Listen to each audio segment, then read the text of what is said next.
സ്ഥാനാർത്ഥി പ്രഖ്യാപനത്തിന് പിന്നാലെ മുസ്ലിം ലീഗിൽ ഉയരുന്ന അതൃപ്തികളിൽ പ്രതികരണവുമായി പാണക്കാട് സാദിഖ് അലി ശിഹാബ് തങ്ങൾ. സീറ്റ് ലഭിക്കാത്തതിലുള്ള അബ്ദുറഹ്മാൻ അണ്ടത്താണിയുടെയും നൂർബിന റഷീദിന്റെയും പരസ്യമായ വൈകാരിക പ്രകടനങ്ങളെ തള്ളാതെയും എന്നാൽ പാർട്ടി അച്ചടക്കം ഓർമ്മിപ്പിച്ചുമാണ് തങ്ങൾ നിലപാട് വ്യക്തമാക്കിയത്. സീറ്റ് ലഭിച്ചില്ല എന്നതിനർത്ഥം പാർട്ടി അവരെ അകറ്റി നിർത്തിയെന്നല്ലെന്ന് തങ്ങൾ വ്യക്തമാക്കി. എല്ലാവരെയും ചേർത്ത് പിടിക്കുന്ന സമീപനമാണ് ലീഗിന്റേത്. സീറ്റ് കിട്ടാത്തതുകൊണ്ട് ഇവരൊന്നും പാർട്ടി വിടില്ലെന്നും വളരെ ഗൗരവമായ ആലോചനകൾക്ക് ശേഷമാണ് ഇത്തവണത്തെ സ്ഥാനാർത്ഥി പട്ടിക പുറത്തിറക്കിയതെന്നും അദ്ദേഹം കൂട്ടിച്ചേർത്തു. പട്ടിക പ്രഖ്യാപിച്ചു. കോൺഗ്രസും ഏതാണ്ട് ഒരു ഭൂരിപക്ഷം സീറ്റുകളിലേക്കുള്ള കോൺഗ്രസിൻ്റെ സ്ഥാനാർത്ഥിയെ പ്രഖ്യാപിച്ചു കഴിഞ്ഞു. UDFിൻ്റെ ഘടകകക്ഷികളും സ്ഥാനാർത്ഥികൾ പ്രഖ്യാപിച്ചു കഴിഞ്ഞിട്ടുണ്ട്. അപ്പോൾ ഇനി അംഗത്തിലേക്ക് ഇറങ്ങുകയാണ്. നല്ല ആത്മവിശ്വാസമാണ്. ലീഗിൻ്റെയും കോൺഗ്രസിൻ്റെയും ഒക്കെ മറ്റു ഘടകകക്ഷികളുടെയൊക്കെ സ്ഥാനാർത്ഥി ലിസ്റ്റ് കാണുമ്പോൾ തന്നെ അത് കാണുന്ന ആർക്കും വിജയപ്രതീക്ഷ അതിൽ പ്രകാശിച്ചു നിൽക്കുന്നത് കാണുവാൻ കഴിയും. അതിലൊക്കെ ഞങ്ങൾക്ക് നല്ല സന്തോഷമുണ്ട്. ഞങ്ങളോടൊപ്പം ചേർന്ന് നിന്നിട്ടുള്ള ആൾക്കാരാണ്. അതായത് ചെറുപ്പക്കാരായാലും മുതിർന്നവരായാലും രാഷ്ട്രീയ മേഖലയിലും എന്നതുപോലത്തെ മറ്റ് സാമൂഹിക സാംസ്കാരിക മേഖലയിലൊക്കെ നിറഞ്ഞു നിൽക്കുന്ന വ്യക്തിത്വങ്ങളെയാണ് UDF സ്ഥാനാർത്ഥികളായി പ്രഖ്യാപിച്ചിട്ടുള്ളത്. അപ്പോൾ അതൊക്കെ തന്നെ ഞങ്ങൾക്ക് വലിയ വിജയപ്രതീക്ഷ നൽകുന്നുണ്ട്. ഇപ്പോൾ ഇവിടെ തന്നെ ഈ ബലറാമുണ്ട്, അഭിജിത്തുണ്ട്, പ്രിയപ്പെട്ട കരീം ചേരേരുണ്ട്, ജയന്തി രാജനുണ്ട്. ഇവർ തന്നെ നല്ല ഉദാഹരണങ്ങളാണ്. ചെറുപ്പക്കാരാണ്. അതുപോലെ തന്നെ പാർലമെൻറ്റിൽ പിന്നെ പാർലമെൻ്ററി ജീവിതത്തിൽ ഏറെ സംഭാവന നൽകപ്പെട്ടിട്ടുള്ള ആളുകളാണ് ഇവരെല്ലാവരും.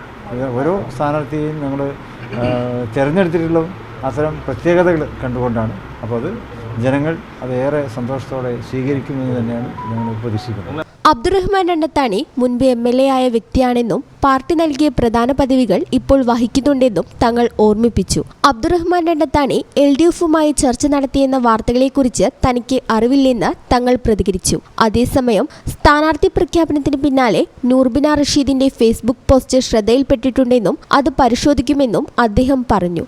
അതോടൊപ്പം തന്നെ അതൃപ്തിയും അദ്ദേഹം ഫേസ്ബുക്കിലൂടെ പ്രതികരിച്ചിട്ടുണ്ട്.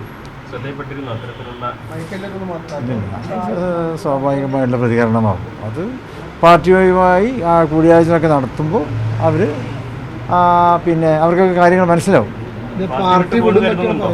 ഇല്ലില്ല, അങ്ങനെയൊന്നുമില്ല. അങ്ങനൊരു സീറ്റ് കിട്ടിയിട്ടില്ല എന്ന് വിചാരിച്ചിട്ട് പാർട്ടിയിൽ നിന്ന് പോകുന്ന ആളുകളൊന്നുമല്ല അവരൊക്കെ പാർട്ടിയിൽ കാലങ്ങളായി പ്രവർത്തിച്ച് വരുന്നവരാണ്. അവർ MLA ആയിട്ടുള്ള ആൾക്കാരാണ്.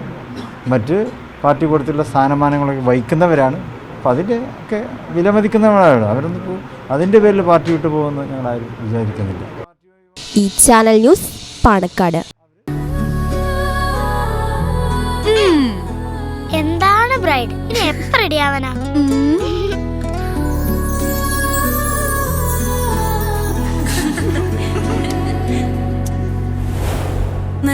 പോലെ നിറമേകും MX വെണ്ണിലാവായെന്നുള്ള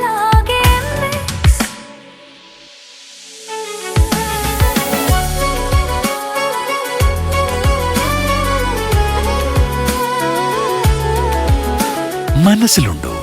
MXലുണ്ട്. MX വെഡിംഗ് സെന്റർ ഇനി വളാഞ്ചേരിയിലും.